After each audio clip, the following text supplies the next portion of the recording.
Today's adventure takes me to Camelback Mountain. I put the shirt on my daughter got me for Christmas and headed out. That's a view you don't get from the hike. But Echo Canyon is only about 2.5 miles round trip, but it's rated as extremely difficult. I parked in the overflow lot, hiked up to the main lot, and there were spaces there. This is one of the most popular hikes in Phoenix, being on the border of not only Phoenix, Scottsdale, and Paradise Valley, so you'll likely have lots of company on this hike. A couple years ago, Kelly and I decided to do a weekly hike, and that's what started the Old Guys hikes.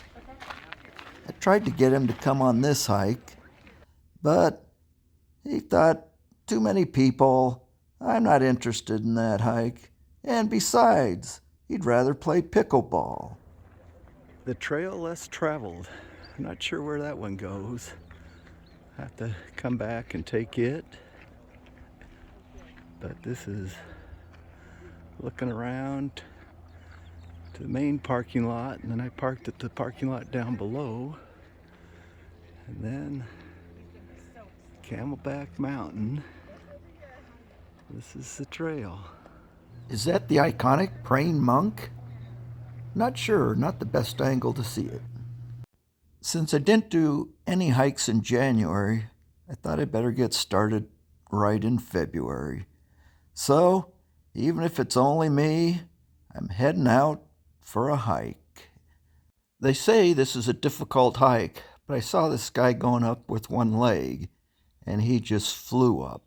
Even climbing the stairs and scrambling, just amazing to see. Figure if he can do it, I ought to be able to do it. And I did ask his permission to take his picture before I did. He just said, make sure you get an action shot. There are different markers as you go along the trail.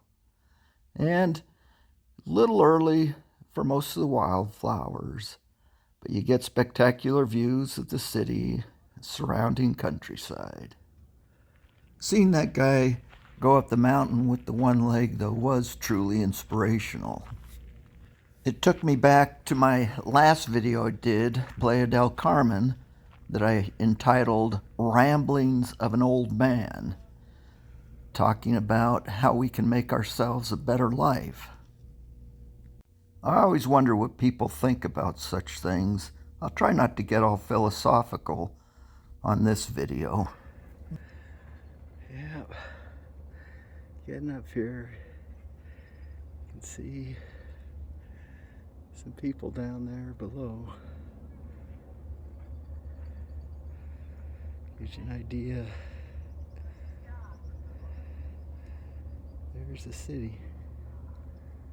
But you know, I did come by it honestly, because back when I went to ASU, I did take a philosophy class. The philosophy professor said, the first thing you need to understand about philosophy is that there are no absolute truths in the universe. I raised my hand and asked the professor, wouldn't the statement that there are no absolute truths in the universe be an absolute truth, and thus negate the statement that there are no absolute truths? If you hike up beyond this B sign, there's a little cave or arch that's interesting to see. And here's the Copenhagen Castle. This 7,000 square foot castle includes a 17-foot waterfall in the living room and a hot tub for 20 people. And it also has a dungeon. So just one of the things to look for as you hike along the trail. There's a number of these markers, and I think you go to 36 to get to the top. There's the Papago Buttes, looking off towards South Mountain and Estrella Mountains. Downtown Phoenix, uptown Phoenix. I don't know if you can see it in the camera, but I can see the stadium where the Super Bowl will be in a couple weeks. Camelback, Pastua Peak, Looking off towards Scottsdale. And back to the mountain. Hey.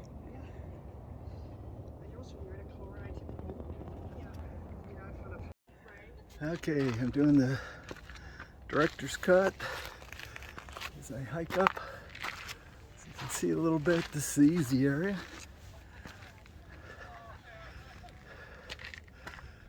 Let's move that over there.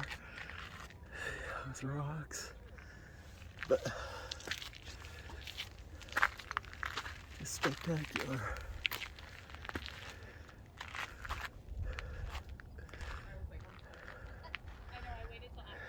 Yeah.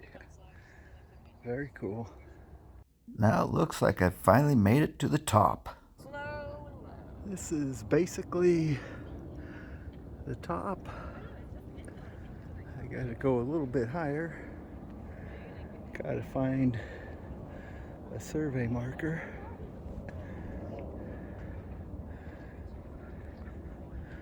But that's it. There are always a lot of people up at the top, but you can find your own little rocks to take your pictures. And of course, there's the young girls doing their Instagram pictures, but I can't say I'm any better. Spectacular photo opportunities as you look out across Phoenix, Scottsdale, Paradise Valley. But a cool place to be if you want to see the city. And yeah, this is with my 360 camera. Makes for some interesting effects. Getting back to my philosophy professor, had another interesting story. One time, he goes, "I want you to prove your existence." And I stood up and I said, "This is stupid. I'm leaving." He's getting ready to walk out. The professor says, "Excuse me, where are you going?" And I said, "Who are you talking to?" He said, "I'm talking to you." And I said, I guess I proved my existence.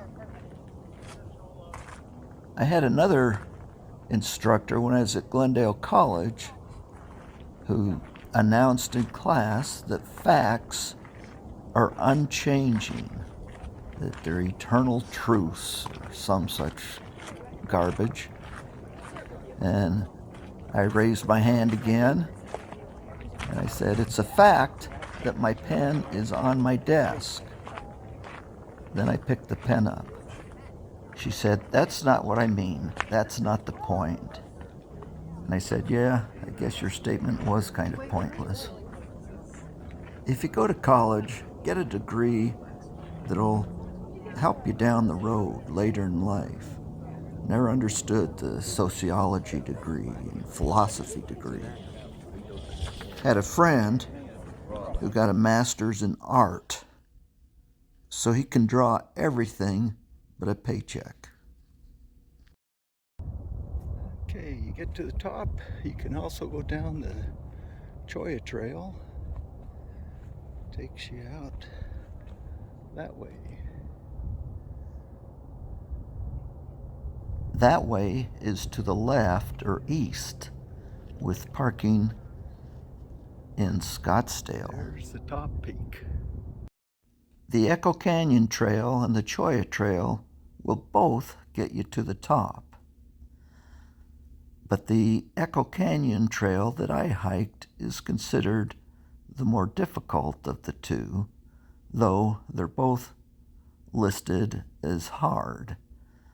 The Choya Trail is actually 3 miles compared with the 2.5-mile round trip of the Echo Canyon Trail, but it does not have as much elevation gain, and like I said, is considered a little bit easier, even though they're both listed as hard.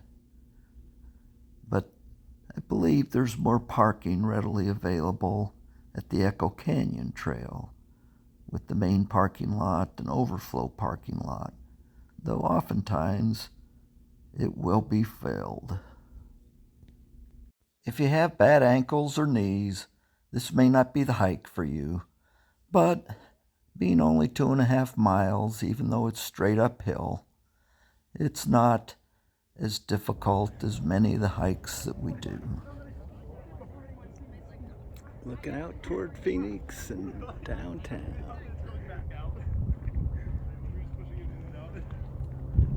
It's a fun hike, and the views of the surrounding city are cool, and you do feel like you're at the top of the world as you look out, the tiny specks of homes and businesses and people below. Just make sure you have a good pair of shoes. Unfortunately, the sole of my shoe came off, which made for a challenging hike coming down. Climbing up is slower and probably takes more energy, but I think climbing down is tougher on your knees and has its own set of challenges. Yep, this is the trail going down. Don't know, am I halfway down? But you see the rocks, sandy, slick, can't talk.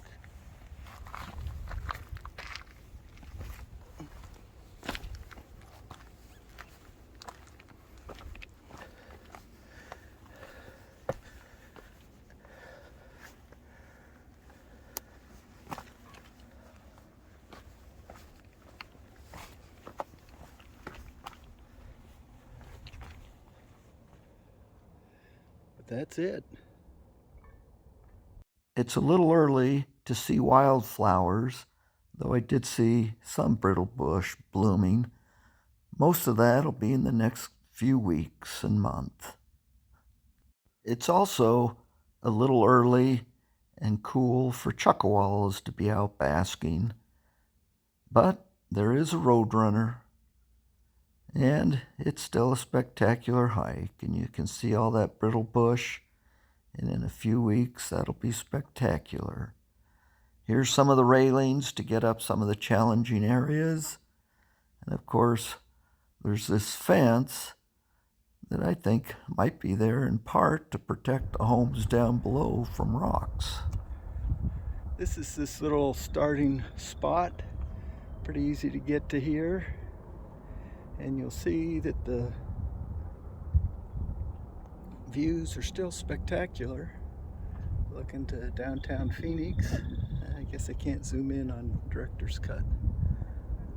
Here's a photo zoomed in a bit of downtown Phoenix. Might be a cool place to come even in the evening. Short little hike to that spot and see the downtown city lights. Unfortunately, I think the parking lot closes at sunset. Since I started talking about my college experience, one of the easiest classes I took was an upper-level finance class.